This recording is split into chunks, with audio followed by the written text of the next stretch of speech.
First, I'd like to introduce myself. I am Jaafar El-Ahmar, Director of Next Century Foundation, UK, and I will chair this meeting. The Next Century Foundation, just a briefing, is an independent foundation specializes in open and inclusive dialogue for peace, involving all parties in dialogue with the aim of conflict resolution. Our work is based on the principles of freedom of speech, freedom of worship, freedom from want, and freedom from fear. The NCF works primarily, but not exclusively, to support and host peace initiatives concerning the Middle East, North Africa, and South Asia. It does occasionally work on other arenas as needed. Example, Ukraine-Russia conflict, former Yugoslavia, and China and Taiwan. Our topic to this session is protecting minorities in future Syria. As Syria stands at the threshold of a new chapter after the fall of the previous regime in December last year, its once diverse social fabric remains deeply strained.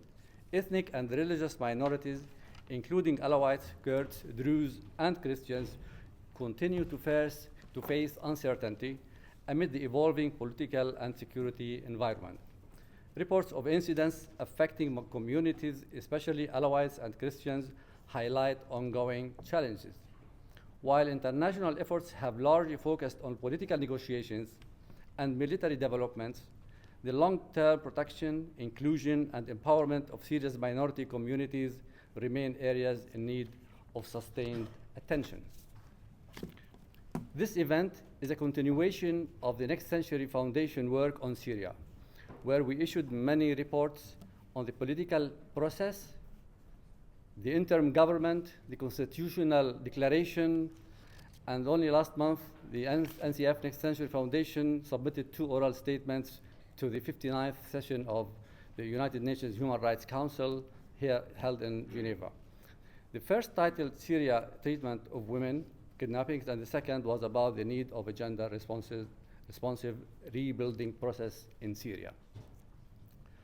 Our panel includes recognized personnel in this subject, namely His Excellency the UN Special Rapporteur on Minority Issues, Professor Nicolas Levrat, Ammar Waqqaf, he is Director GNOSOS think tank, and we have Joel Veldkamp, and we have also Azziz Kalo, he is a Kurdish-Syrian representative, and Mohammed Serkal, Director Solidarity Advocacy Group. And the last part of this session would be for Q&A. Without further ado, I would like to Special Rapporteur, His Excellency, to deliver his speech. Please.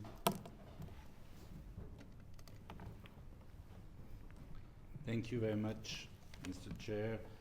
Please apologize my late arrival. I was to another side event. You may know that there are many minority issues in the world and only one special rapporteur, so he has to run from place to places. So yes, there is an issue, or probably several issues, with minorities in Syria, because Syria is a diverse country with a diverse population, and as a result of such situation, which is common to most countries in the world, we do have different groups, and some are considered as minority, be it religious minority or ethnic minorities. And naturally, the issue of the protection and even promotion of minority is very much linked to the organization and the functioning of public authorities, of the state. And naturally, you may have state institutions which include systemic discrimination against certain groups. And this is what my mandate is dealing with mostly, trying to make sure that it is not because someone belongs to this or that group that this person is treated in a discriminate way. Which, by the way, may be quite complex for persons belonging to minority, because sometimes the discrimination comes not for being treated differently than the other, but actually to be treated in the same way as the other, but being in a different situation. So this issue of non-discrimination as regards minority is very complex and very important. And it is precisely in period of transition, like Syria is now experiencing with regime change, that it is a proper time to build the proper institution which will be inclusive, which will both allow persons belonging to minority to be treated differently, according, if possible, to their own preferences, but also to contribute to society as a whole. The idea is not to create parallel class of citizens. Persons belonging to minority enjoy all the rights of citizens, all the human rights. Actually, Article 27 of the International Covenant on Civil and Political Rights specifies that in countries in which minority exists, they have to be, and the specificity have to be taken into account. But the Human Rights Committee, in its general comment on this article, made it very clear that the rights recognized to persons belonging to minority are additional to all the other human rights. It's not a substitute.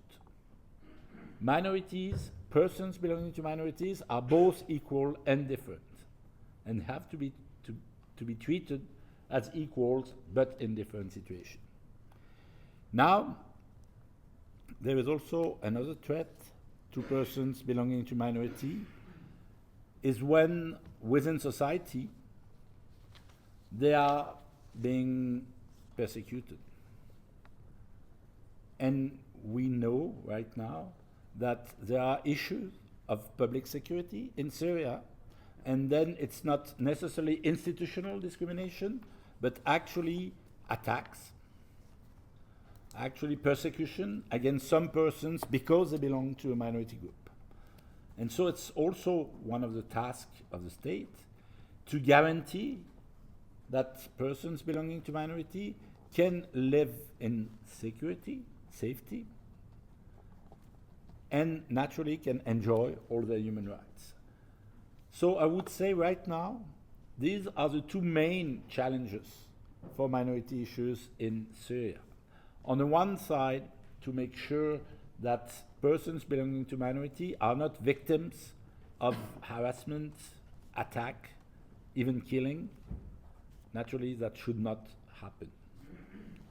And second, that this person will have a place in the coming Syrian institutional framework. And as I said, there is an international norm in a binding treaty, the International Covenant on Civil and Political Rights that Syria has ratified, that puts very specific and strong obligation to states which are party to this treaty. So clearly there is a legal base, and there are many complementary elements, including this declaration of 1992, adopted by consensus by the General Assembly, on the right of persons belonging to national or ethnic, religious, and linguistic minorities. So, to make sure that the coming institutions are inclusive, are fair as regards persons belonging to minorities, persons belonging to minorities have to be part of the process of designing these institutions. Naturally, as their appellation make it obvious, they are minorities. And in democracy, it is the majority which has the strongest voice, which is perfectly fine. But even the stronger voice shall not neglect the rights, the human rights of those belonging to minority groups. So it is a balance that has to be found, and that has to be found with these persons belonging to minority. Doesn't mean that there will not be tensions. That's politics. It always happens between minority and majority, within majorities. That's okay, but you need to have a threshold protecting and guaranteeing the enjoyment of human rights by all citizens, including persons belonging to minorities. And naturally, myself, for example, has a mandate from the Human Rights Council to monitor the respect, the implementation of rights of persons belonging to minority, but the international community is subsidiary to what has to be done at the national level. I'm more than willing, and I know many colleagues who are also willing to offer advice, technical assistance, whatever you call it, but in the end, it will be for the people of Syria, from all the groups, to together produce these institutions which are fair, respectful of this diversity. So there is no one-size-fits-all. There is no international standard on how to protect minorities. There are many, many different experiences, and you can take inspiration, but you cannot cut and paste.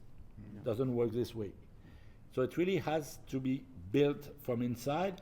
I would say there are some examples that should make whoever designed the institution cautious.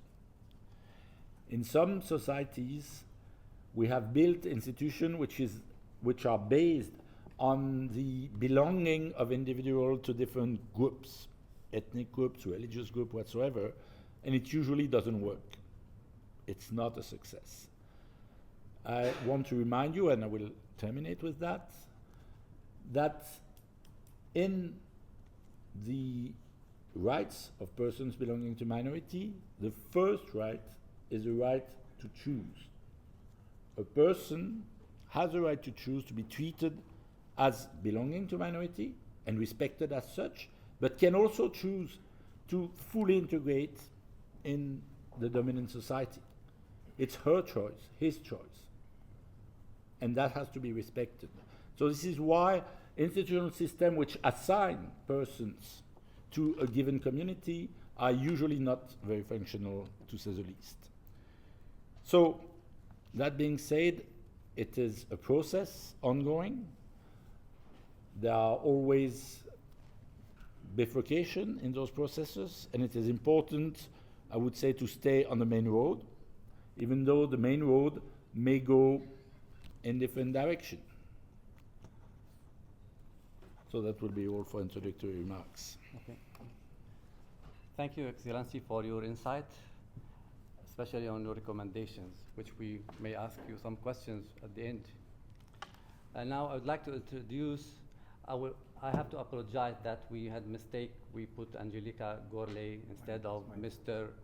Joel Veldkamp, who is with us now. I've just to introduce him, a Director to Public Advocacy, member of the International Management. He's also Christian Solidarity International representative, or probably a founder. So to you, please.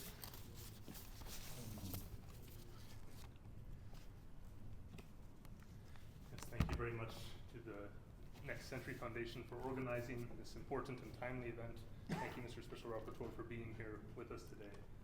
My remarks are going to be a bit spontaneous, and I'm also aware that I think I'm one of the few non-Syrians at this table, perhaps the only, aside from the Special Rapporteur.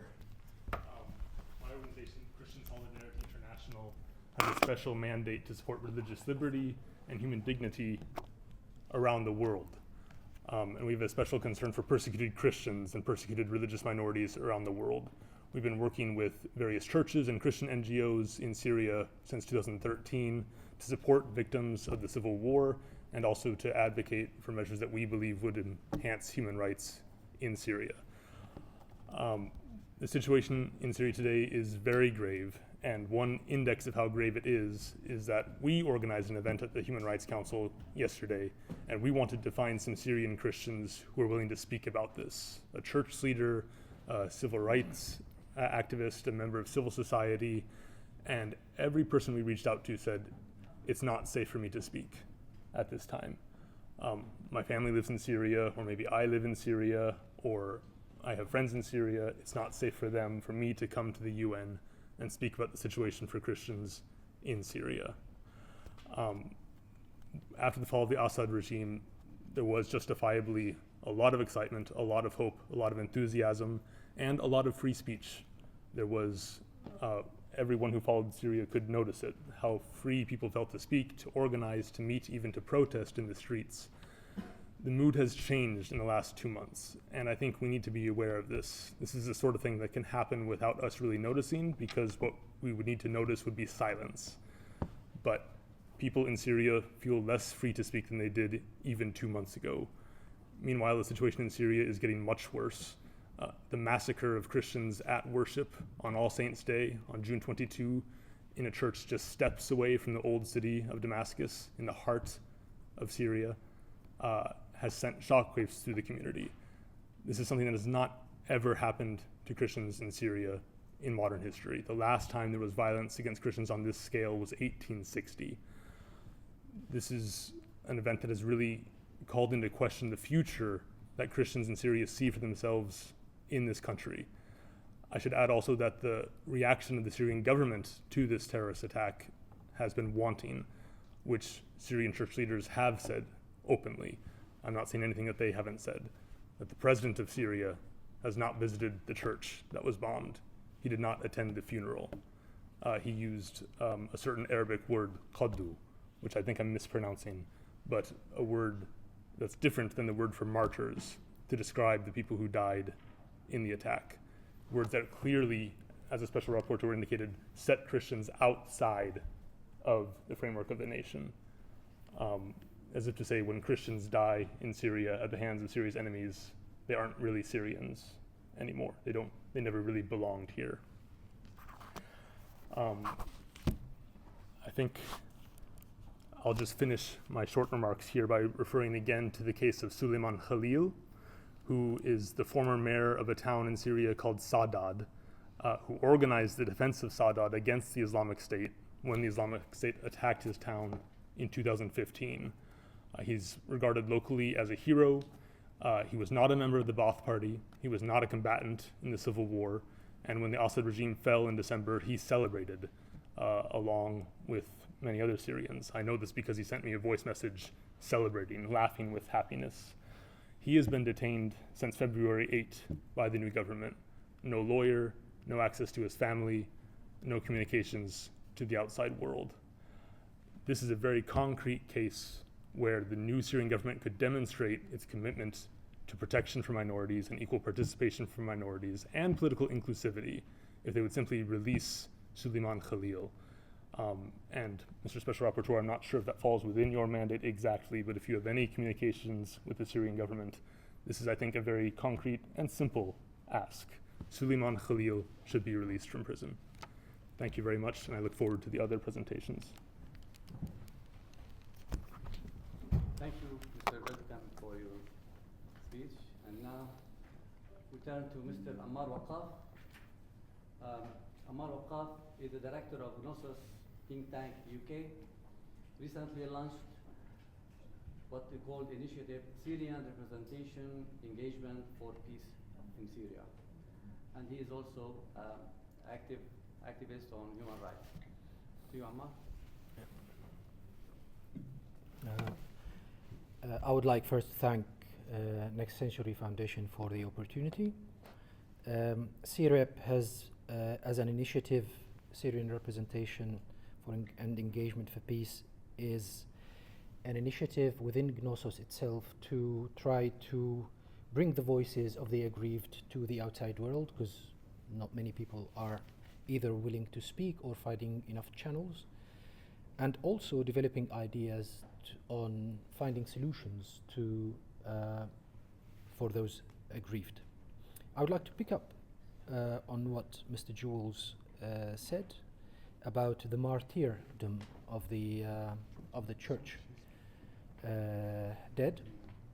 They were described as dead because in Islamic terms, in jihadi Islamic terms, it is not permitted to describe Christians as martyrs. Martyrs can only be Muslims, believers.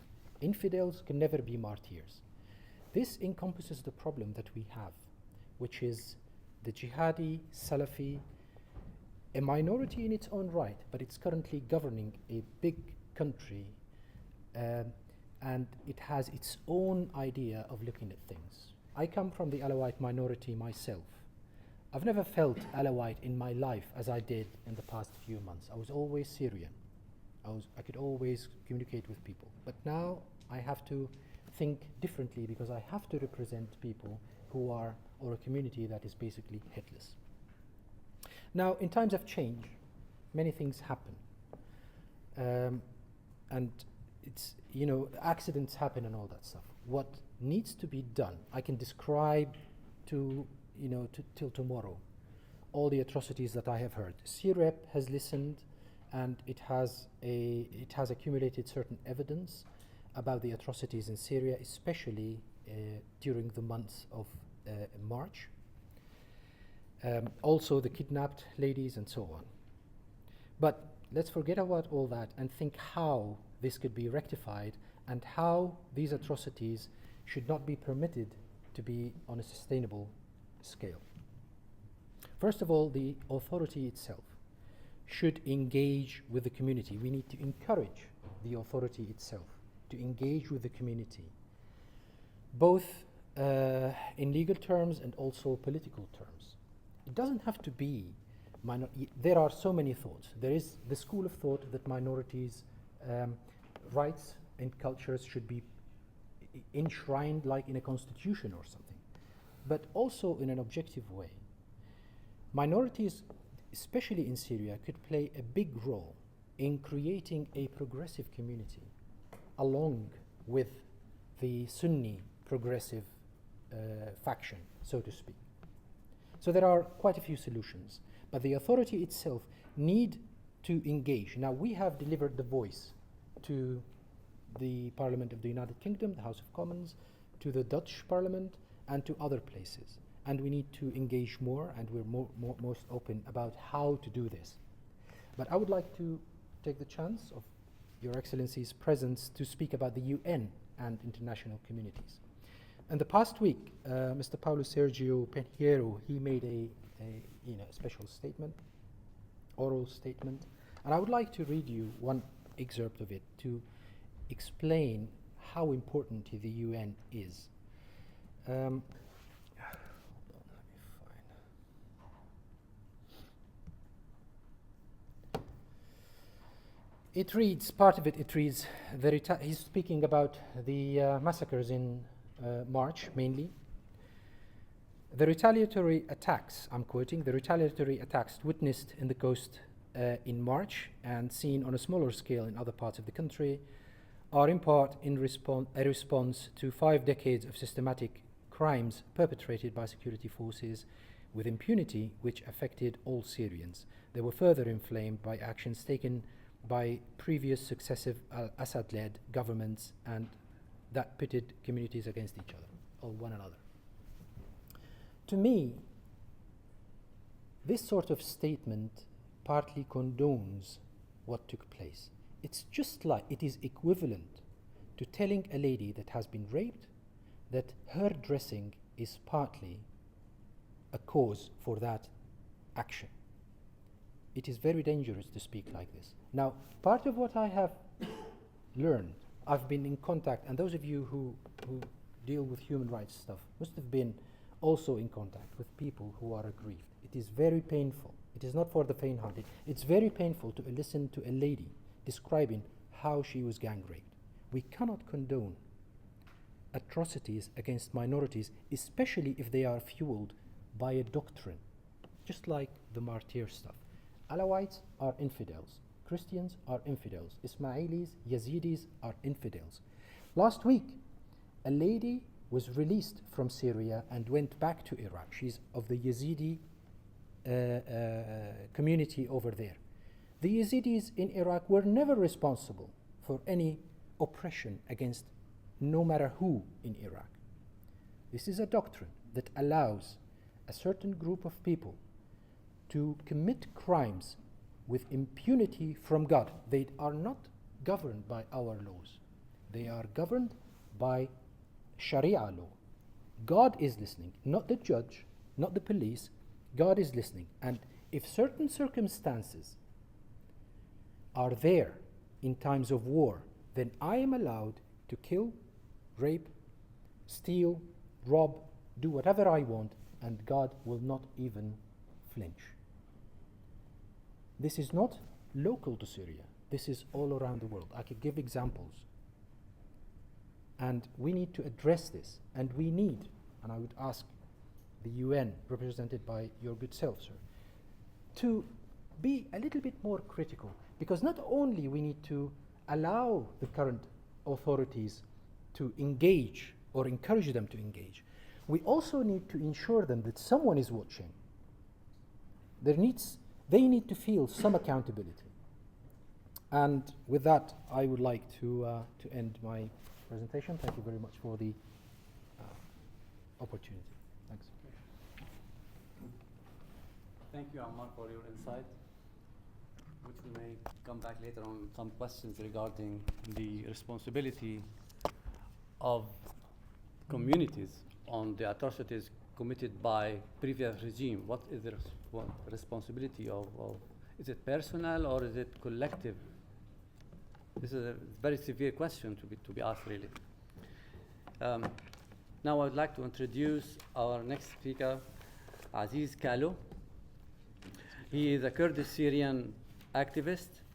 He is a representative of International Yazidi Genocide Foundation, and he's director of Kurdish Cultural Association in Geneva. To you.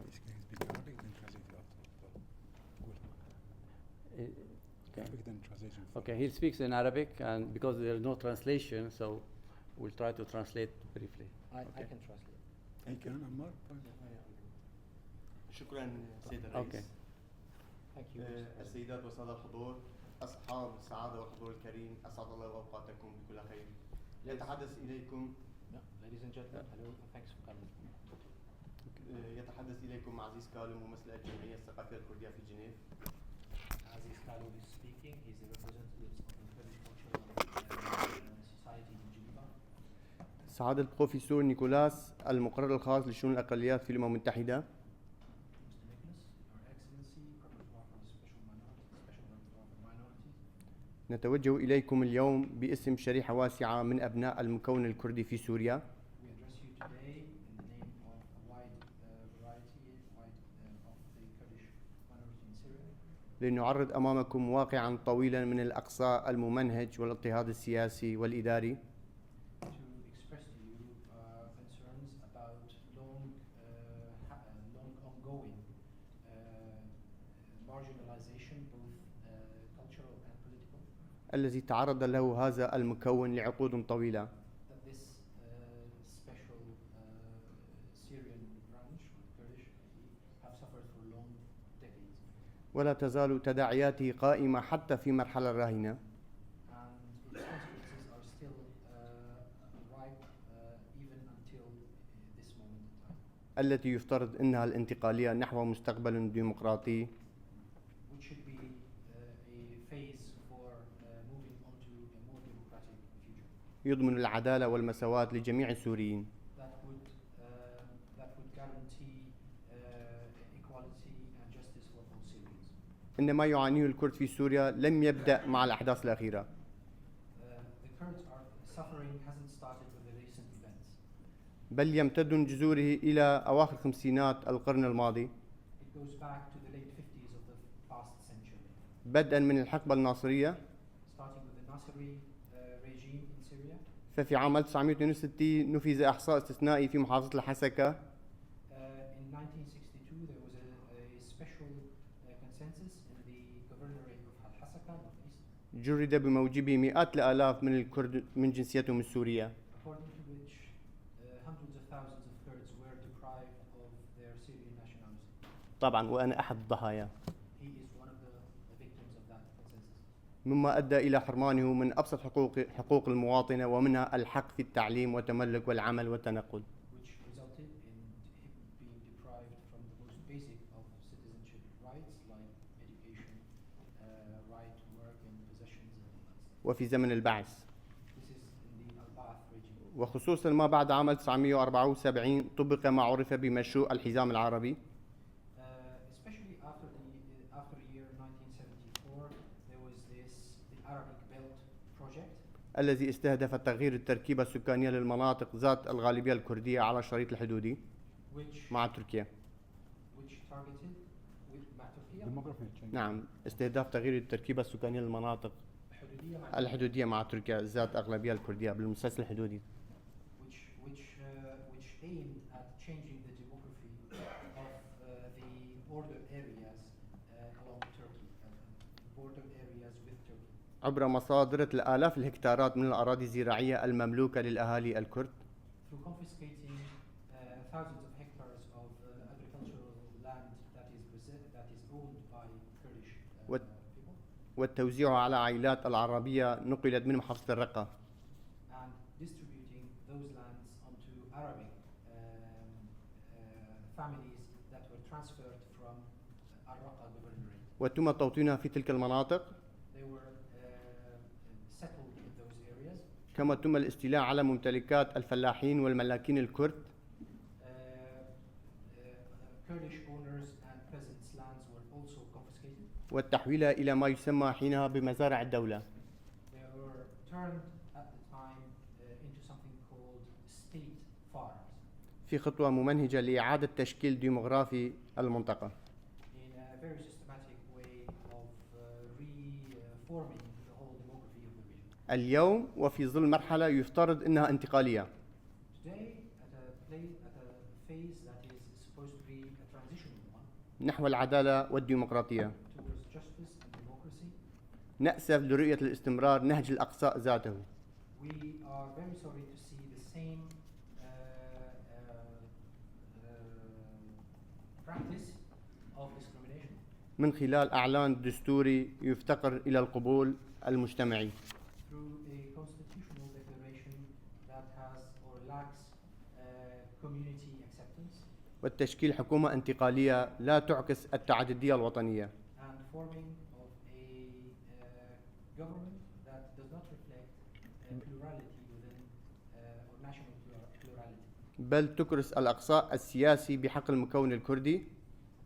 This government and I'm assuming the declaration itself, constitutional declaration, they enshrine the expelling of the Kurdish وسائر المكونات المهمشة في البلاد. and all other marginalized components of the country. كما نعبر عن بالغ قلقنا حيال آلية التشكيل المجلس التشريعي البرلمان. We also voice our great concern regarding the way the new legislative council is being formed, التي تم اعتمادها استنادا إلى مرسوم الصادر عن رئيس المرحلة الانتقالية السيد أحمد الشرع.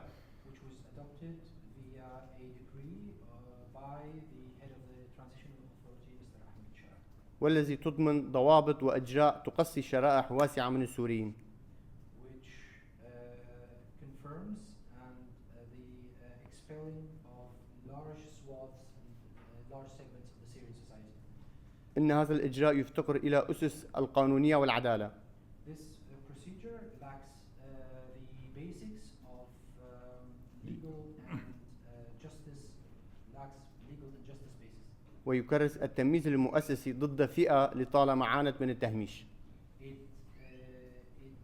confirms the institutional discrimination against a group that has always been discriminated against. إن الإصرار على النموذج المركزي الأحادي The insisting on the central terrorist model ورفض أي مقترح جاد نحو مشروع لا مركزي. and the refusal of any serious proposal towards decentralization ينصف جميع المكونات. that would give justice to all components يبرر زيفا باسم المواطنة. is a fake demonstration of citizenship. بينما يستخدم فعليا كالذريعة لتجاهل التعددية السياسية والثقافية والإدارية. Whilst in reality it is being used to encourage the discrimination against التي تميز المجتمع السوري this plurality that is part and parcel of the Syrian society. وهو النهج يعد انحرافا خطيرا It is a serious deviation عن مسار المنشود لبناء دولة قائمة على المواطنة المتساوية والعدالة. It is a serious deviation from the proposed and welcomed and aspired model of building the state of citizenship for all. نؤكد أن أي مسار انتقالي لا يقرب بالمظلومية التاريخية التي لحقت بالكرد في سوريا Any transitional path that does not take into consideration the historical grievance of the Kurds in Syria ولا يتبنى معالجتها بجدية and does not tackle it and try to solve it seriously ولا يضمن مشاركة فعلية وكاملة لهذا المكون and would not guarantee a serious and actual participation by this component في صياغة مستقبل البلاد in forming or formulating the future of the country هو مسار غير عادل is an unjust path ومحكوم عليه بالفشل وانعدام الاستقرار. and is doomed by failure and instability. نأمل من مؤسستكم الموقرة النظر في هذه الوقائع والانتهاكات We hope that your esteemed institution looks into these atrocities and violations وإدراجها ضمن تقاريركم الرسمية ومداولتكم المعنية بحقوق الإنسان and to include them in your periodic reports and statements that are related to human rights في سوريا. in Syria. تواجه الأقليات الدينية في سوريا مثل الإيزيديين والمسيحيين والدروز Religious minorities in Syria like Christians, Druze and the Yazidis تحديات كبيرة نتيجة الوضع السياسي والأمني face big challenges due to the current political situation المنقلب في البلاد منذ بداية الأزمة السورية في عام 2011. that has started ever since the Syrian crisis erupted in 2011. تعرض هذه الأقليات إلى تهجير القسري العنف والتمييز في العديد من المناطق. These minorities have suffered a lot of expulsion in many areas. بالنسبة للإيزيديين تعتبر أعدادهم قليلة في سوريا مقارنة بالعراق. The Yazidis in Syria are of a very few community, very small community compared to that in Iraq. حيث تعرضوا لاضطهاد كبير من قبل الجماعات المتطرفة مثل تنظيم الداعش الإرهابي They were subject to a lot of crimes and subjugating by the terrorist organizations like Daesh, ISIS. كثير من الإيزيديين هجروا من مناطقهم الأصلية وبعضهم لجوا إلى الدول الأخرى بحثا عن الأمان. Many Yazidis have been expelled from their original homeland and territories, and they had to find refuge in other places around the world. والآن قراهم أيضا مستباحة من قبل ميليشيات إسلامية راديكالية. Their villages are currently being used and occupied by Islamic militia, radical Islamic militia. فقد شهدوا انخفاضا ملحوظا في أعدادهم داخل سوريا بسبب هجرة الناتجة عن الحرب والاضطهاد. Their numbers have greatly suffered in Syria due to migration because of the war and atrocities against them. على الرغم من أن المسيحيين كانوا جزءا أساسيا من النسيج الاجتماعي السوري Despite that, the Christians have also been a main fabric of the Syrian national إلا أن العديد منهم اضطروا إلى مغادرة البلاد بسبب تدمير الأماكن العبادة. Many of them had to leave the country because of the destruction of the worship places. شكرا لإصغائكم. Thank you for listening. Thank you very much. Thank you, Mr. Kalo, for your presentation. And now, last speaker is our Mohammed Serkal. He's Director, Solidarity Advocacy Group. And this is a group of lawyers, NGOs, based in MENA, Middle East, North Africa region, to advocate minorities' rights, the ethnic and religious groups. Thank you.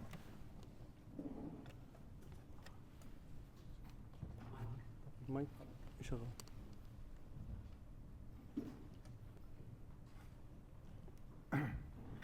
Thank you so much, ladies and gentlemen. Your Excellency, Professor Nicolas, we do appreciate your sitting with us on the panel. It shows how important and priority is the future of Syria. Syria, like many regions in Europe, is evolving rapidly. Globalization, digitalization, and migration, and transforming our society. But as we look ahead, we must ask ourselves, what kind of future do we want to build in Syria? A future where diversity is mainly tolerated, or one where celebrated, protected, and empowered? Minority, whatever ethnics, linguistic, cultural, or religious, are not reminders of the past. They are living, breathing part of our society. Their customs, language, stories, and perspectives enrich Syria culture and deepen the Syrian democracy. But today, unfortunately, these communities face increasing pressure. Increasing pressure on integration is often indirect. It comes not through force, but through exclusion from opportunity. Underrepresentation in media and politics, and the slow erosion of language and tradition. In schools, minority languages may be neglected. In public discourse, voices go unheard. Must change. Protecting minority identity is not about division, as Professor Nicolas mentioned, and it is about inclusion. It is about ensuring that every person can live without hiding who they are. It is about right, dignity, and belonging. So what can we do? First, education. Before, what we could do is what we have learned from Iraq for the last 10 years when it comes to minority. Minority, the word minority definition, it might vary from a country and a country, but Syria is made up from these communities, from those cultures, from the history of the Assyrian, the Christian, the Yazidis, the Arabs and non-Arabs, the Jews. They make history of Syria. What makes Syria now is those communities, those components, those what we call them now, unfortunately, minority. So what can we do to protect those and to promote their identity as part of His Excellency's mandate? What can we do? As we learned from Iraq, and we hope we prevent in Syria. First, education. Syrian schools must teach the history and contribution of many minority communities, not just in textbooks, but through partnership, culture exchange, and language support programs, so we don't face the same Arabization as we faced with the Kurds during the Ba'athist party or the Ba'athist regime. Second, policy. Minority representation in political decision-making must be guaranteed. Consultation is not enough. Participation is essential, and my focus and my emphasis on the youth role in participation in policy making, because they are the core of the minority communities in Syria, as we have seen in Iraq. Third, language right. Whatever is speaking Assyrian, whatever is speaking in Yazidi, whatever is speaking in various languages that we see in Syria, and some of the language that we notice in Syria, and correct me, Jewel, in Ma'lula, they still speak the Aramaic, which is 2,000 years old. Aramaic is a history, so it doesn't belong to minority. It belongs to the history and the making of Syria. So their language, right, wherever it is, even the Turks, we have a Turkmen who speak in Turkish language in Syria. We have various languages. It is an amazing cohesion of languages and culture, and just the fabric of communities in Syria with their language, with their identity, make Syria the beautiful as it is. Public services, science, media must reflect this diversity. And also like to add, for education language is for the future Syria is to have maybe an optional languages to be taught in schools, primary schools, secondary schools, or maybe at the universities for majority to understand more about the minority languages. And it's something that also we suggest to Iraq government is to have that diversity in schools. And lastly, community support, as we did in Iraq, is to engage directly with the community, to be the bridge between the government and the community, to be the bridge between the UN, yourself, and the community. I know it's hard to reach out to every single community, but NGOs, local society, can fill that gap and can work together with yourself, with the state members, whoever interested in Syria future, to work to rebuild those places. And of course, don't forget the capacity building and the fund to those communities to come back and to be a partner in the future Syria. So lastly, community support, culture centers, local media, and grassroots initiatives must be funded and celebrated, not just as a side project, not an ad hoc project, but as a core element of Syrian identity to project that. The future of Syria, the future of Syria can be strong because it's diverse. And it's always Syria is being strong because it's diversity. And so is Iraq, and so is the region.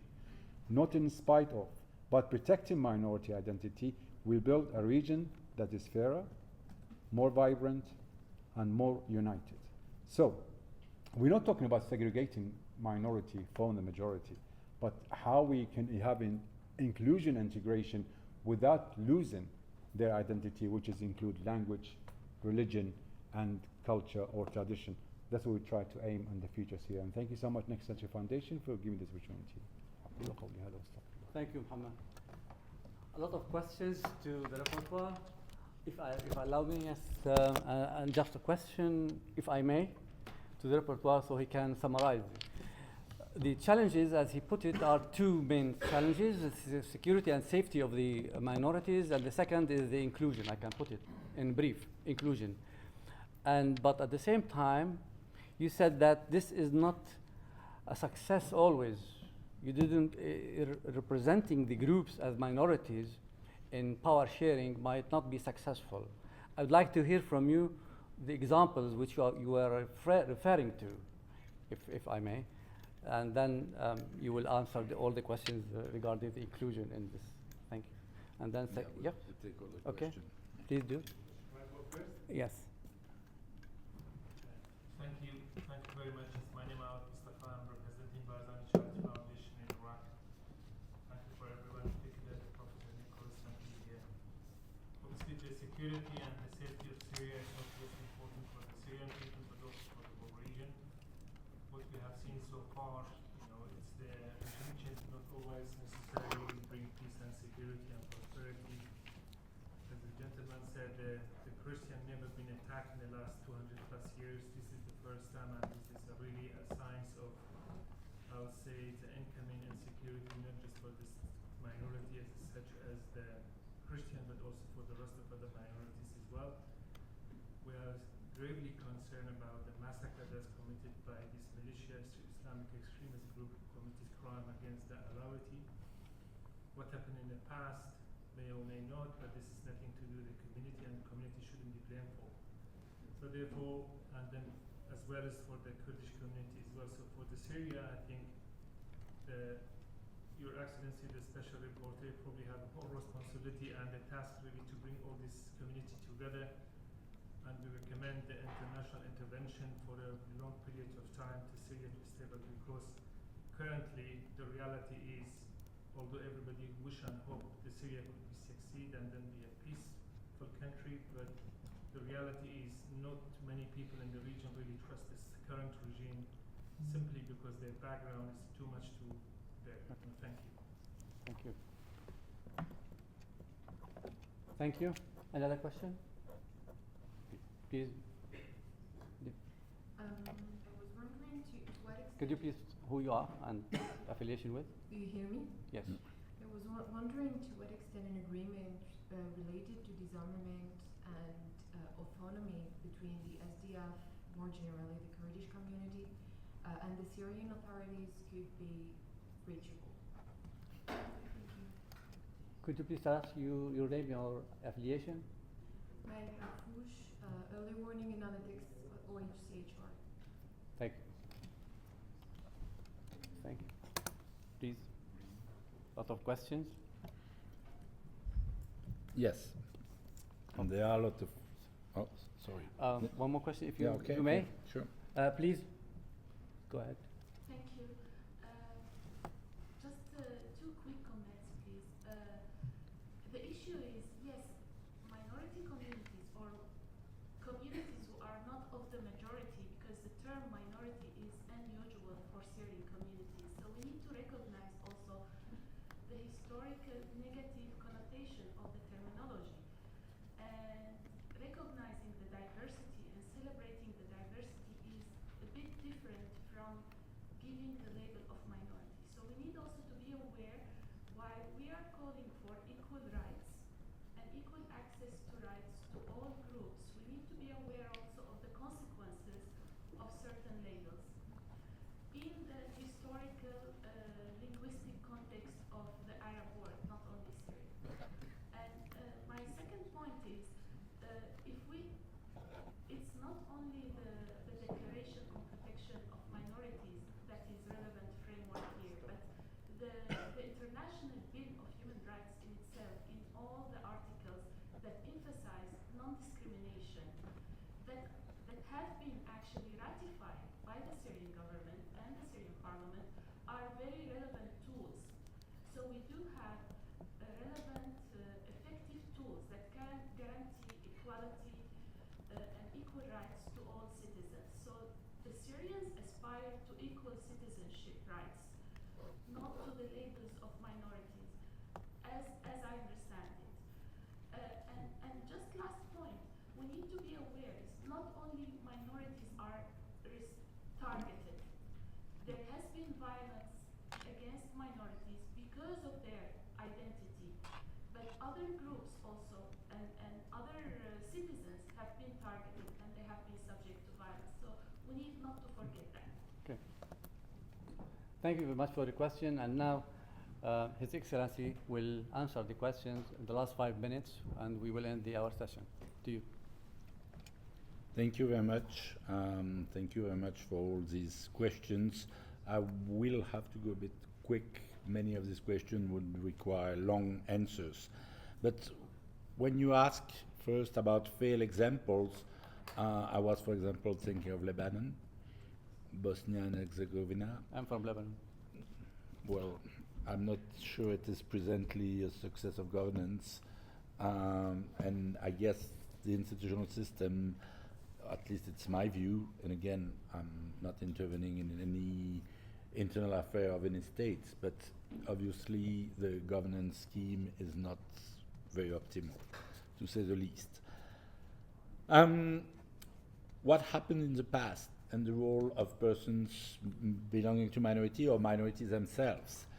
I think this is an open question, but 2 points. First, if you want justice, because maybe crimes have been committed, justice is, in our conception, something that is applicable to individuals who did commit crimes, not to groups that are affiliated with practices or whatsoever. So it is a way of dealing with the past. If there are criminal behavior, there can be judges. But also in time of transition, there are other ways to deal with the past, what can be called transitional justice, some Truth and Reconciliation Commission, for example. We have example where it played a very important role, and it could even either be parallel to justice or substitute to justice.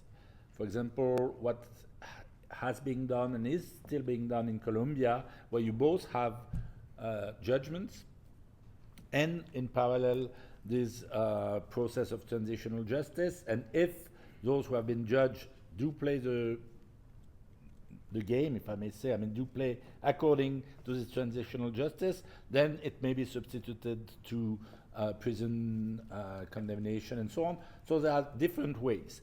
But that leads me to this point that was raised about trust in the current regime, or trust in the former one. I'm not sure there was trust in the former one.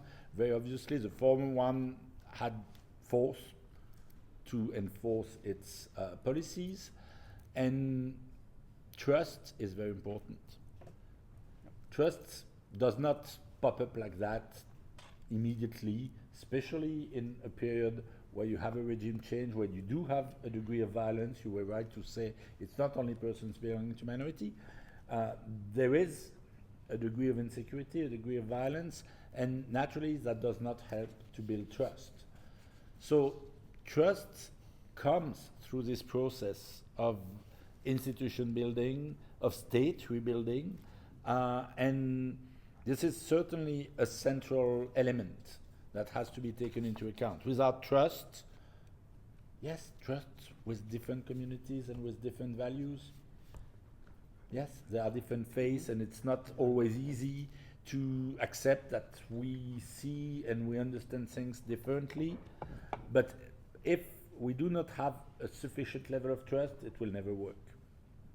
So trust is certainly a central word, and trust implies also that you can be secure. You can be secure in your physical security in the country. You can be secure to come and to talk. And I heard, yes, people are afraid to speak. That's a lack of trust. And without trust, and again, it needs to be built, it will not work. And on the potential agreement, I'm not qualified to tell you. I'm not involved at all in that. But I hope an agreement would be a good thing. Okay. Last point about this qualification of minority and the negative connotation. Yes? They're going to be kicked out. Should the last minute? If you Yes, mind? yes. Yes, yes. Could you please?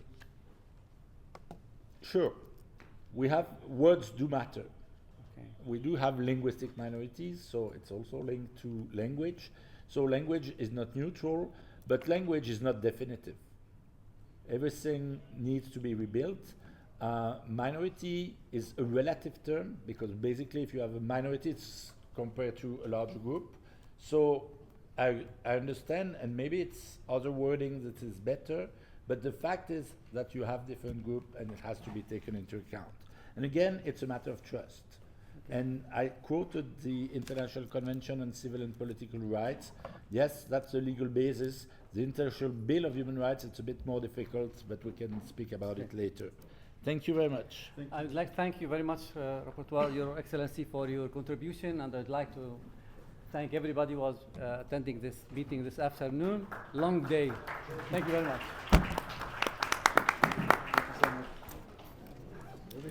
Thank you very much, Rapporteur. It was my pleasure really to I saw her, but be here. that's okay. This is my card. This is my email.